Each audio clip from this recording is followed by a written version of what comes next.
కానీ దేవుడే సహాయము చేయటానికి వచ్చినప్పుడు ప్రజల వీరులు కూడా ఆ యుద్ధానికి సపోర్ట్ చేయటానికి బారాకు పక్షంగా వచ్చారట.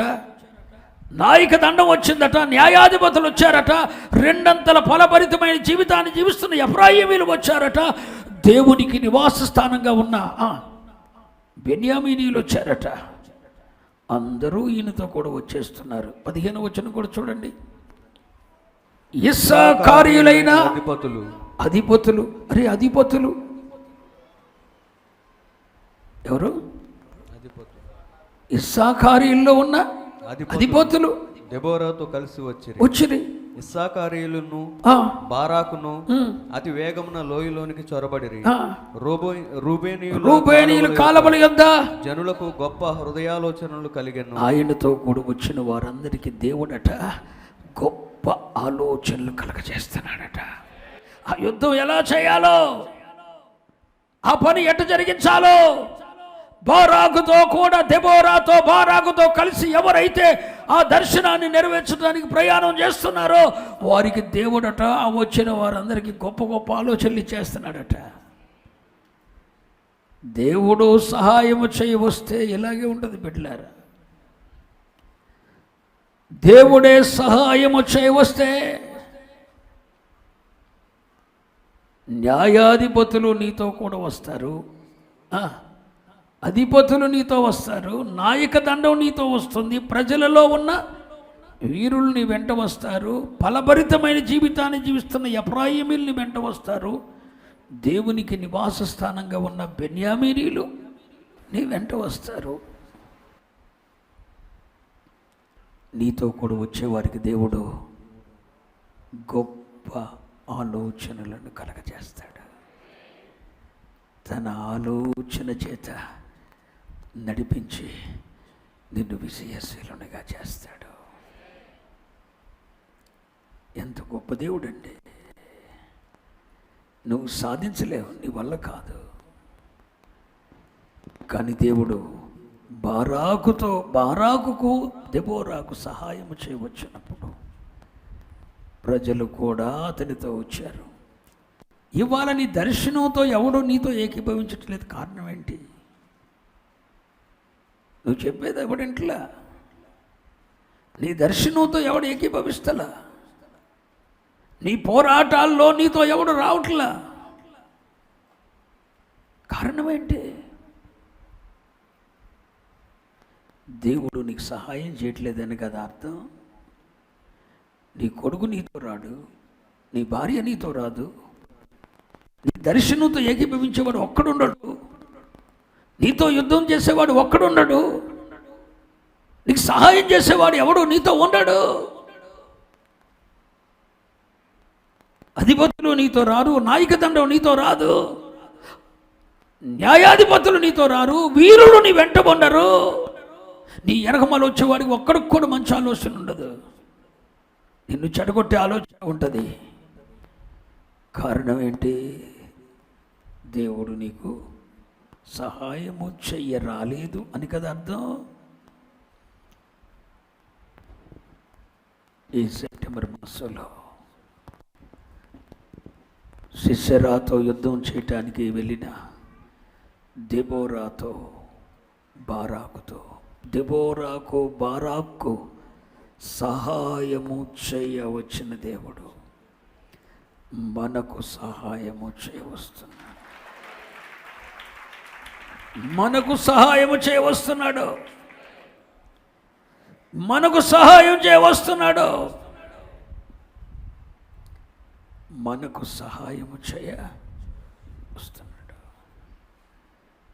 దేవుడే నీ ప్రయత్నమునకు నీతో కలిసి పని చేయటానికి, దేవుడే నీ ఎడల సంకల్పాన్ని నెరవేర్చటానికి, నీ వాగ్దాన ప్రవక్తల నోటి నుండి దేవుడు నీతో మాట్లాడిన వాగ్దాన ఫలము నెరవేర్చటానికి దేవుడే నీకు సహాయము చేయవచ్చాడు గనుక వీరులు నీ వెంట వస్తారు, న్యాయాధిపతులు నీ వెంట వస్తారు, నాయక దండం నీ వెంట వస్తుంది, అధిపతులు నీ వెంట వస్తారు, వీరులు నీతో ఉంటారు. నీతో వచ్చే వారందరికీ దేవుడే గొప్ప ఆలోచనలు కలగజేస్తాడు. ఇక నీ జీవితం సార్థకం కాకపోతే, విజయవంతం కాకపోతే ఏమవుతుంది? ఇంకో మాట చెప్పనా, దేవుడే నీకు సహాయం చేస్తాకొస్తే ప్రపంచమే నీకు సహాయం చేస్తుంది. ప్రపంచమే నీకు సహాయం చేస్తుందండి. ప్రపంచమే నీకు సహాయం చేస్తుంది. ప్రపంచమే నీకు సహాయం చేస్తుంది. ఎవడైనా నీతో రావలసిందే. ఓ మాట చెప్తే వింటారా? దెబోరా బారాకు కలిసి వెళ్తున్నారు. దేవుడు పంపాడు. బారాకుని వెంట పెట్టుకొని దెబోరా బయలుదేరింది. దేవుడు వారికి సహాయం చేయడానికి వచ్చారు. సహాయం చేయడానికి వచ్చిన సంగతి తెలుసుకున్న నాయక దండం, నాయకులు, అధిపతులు, వీరులు, న్యాయాధిపతులు, అధిపతులు అందరూ వీళ్ళతో కూడా వెళ్తున్నారు. కానీ ఒక బ్యాచ్ ఉందండోయ్, ఆ బ్యాచ్ మాత్రం వీళ్ళకి సపోర్ట్ చేయలే. వాళ్ళు ఎవరు అనుకున్నారు? అదే న్యాయాధిపతుల గ్రంథం 23వ వచనం. యెహోవా దూత ఇట్లనెను, మేరోజును శపించుడి. అంటే మేరోజును శపించుడి, దాని నివాసుల మీద మహాశాపము నిలుపుడి. యెహోవా సహాయమునకు వారు రాలేదు. బలిష్ఠులతో ఆగండి. దేవుడట బారాకు సహాయం చేయడానికి వస్తే, దేవుడట బారాకు సహాయం చేయటానికి దేవుడు వస్తే, ఆ బారాకు సహాయం చేయటానికి దేవుడు సహాయం చేయటానికి వస్తే నాయకదండం, న్యాయాధిపతులు, అధిపతులు, వీరులు అందరూ వెళ్ళారు. కానీ మెరోజు వారు మాత్రం వెళ్ళలేదు. ఎవరు? మెరోజు అనేది ఆ రోజుల్లో ఒక ఆశ్రయం లాంటిది. అసలు మెరోజు అనే మాటకు అర్థమే ఆశ్రయం. జనులకు ఒక ఆశ్రయం లాంటిది. ఏంటిది చెప్పాలి? మెరోజు. వీళ్ళు వెళ్ళలేదట. దేవుడేమో సహాయం చేయటానికి దెబోరాతో, బారాకుతో కలిసి వెళ్ళాడు. బారాకునకు దెబోరాకు సహాయం చేయ దేవుడు వచ్చాడు. ఆ సంగతి ప్రజలు చేశారు. కానీ యెహోవా సహాయమునకు మీరు రాలేదట. దేవుడు ఎవరికి సహాయం చేస్తున్నాడో వారికి సహాయము చేయటానికి మెరోజు వారు రాలేదట. అప్పుడు బారాకు దెబోరాలు అంటున్నాడు, దాన్ని శపించుడి, మెరోజును శపించుడి, దాని నివాసుల మీద మహాశాపము నిలుపుడి. యెహోవా సహాయమునకు వారు రాలేదు. బలిష్ఠులతో కూడి యెహోవా సహాయమునకు వారు రాలేదా? దేవుడు ఒక మనుషునికి సహాయం చేస్తుంటే, ఆ సహాయం చేస్తున్న మనుషునికి సహాయం చేయటానికి ఈ మెరోజు వారు రాలేదట. దేవుడు వారిని ఏమన్నాడు? శపించుడి, మహాశాపము వారి మీద నిలుపుడి. కొంతకాలానికి ఏం జరిగిందో తెలుసా? ఈ మెరోజు అనేది దేవుడు ఇశ్రాయేలీల స్థలాలలో నుండి దేవుడు దాన్ని తీసివేశాడు. అసలు దాని పేరు లేకుండా తుడిచివేశాడు. ఒక మాట చెప్తానేనండి, ఒక దైవజనుడికి దేవుడు సహాయం చేస్తున్నప్పుడు నువ్వు సహాయం చేయని మెరోజు అయితే నీ మీద, నీ ఇంటి వారి మీద నిలిచేది శాపం. గుర్తుంచుకోండి. దేవుడు ఒక పరిచర్యకు సహాయం చేస్తుంటే, ఆ పరిచర్యకు నువ్వు సహాయం చేయకపోతే నీ మీద, నీ ఇంటి వారి మీద నిలిచేది శాపం. దేవుడు ఒక మనుషునికి సహాయం చేస్తున్నాడు, బారాక్కి. దేవుడు అతనికి సహాయం చేస్తున్న వానికి మనము సహాయం చేయకపోతే మన మీద, మన కుటుంబాల మీద నిలిచేది శాపం.